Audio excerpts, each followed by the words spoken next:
नमस्कार मित्र हो. हे व्हिडिओ बनवण्यामागचं रिझन एक की मी 2016ला SRPFला भरती दिली होती. त्या भरतीमध्ये मला 100पैकी 95 मार्क होते. 100पैकी लेखीला 91 मार्क होते. त्याच्यानंतर मला टोटल 186 पडले होते. तरीसुद्धा मला तिथं डावललं जाती केली. केल्याच्यानंतर मी जेव्हा माहिती मागवण्यासाठी गेलो होतो, तिथल्या लोकांनी माझ्यावर काही घटनाक्रम केले. समजा माझ्याकडली जी माहिती होती त्यांनी काढून घेतली. काढून घेतल्याच्यानंतर मी RTIनं माहिती मागवली. माहिती मागवल्यावर सगळी काही गोष्टी झाल्यावर मी त्याला विचारलं की मला का तुम्ही डावलण्यात आलं.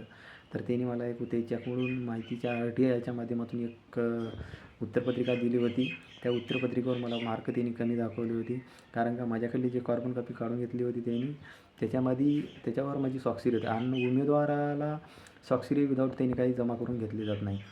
तर मित्रो, मला एकच तुम्हाला विचारायचं, मला कमेंट करून सांगा की बाबा आपल्या उत्तरपत्रिकेवर स्वाक्षरी असते का नसते.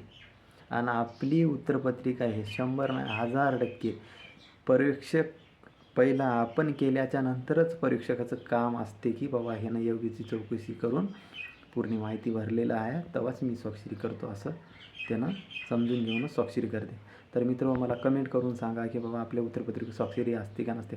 100% तर उत्तरपत्रिकेवर स्वाक्षरी असते, पण त्याचं मनगणन का नाही आहे. पण तुमचं एक मत जाणून घेण्यासाठी मी व्हिडिओ टाकायलो की आपल्या उत्तरपत्रिकेवर आपली स्वाक्षरी असते की नाही. किती जण भरती ओरिजिनल देणारे आहेत ते बी मला कळलं या कमेंटच्या माध्यमातून. मला एक वेळेस कमेंट करून सांग.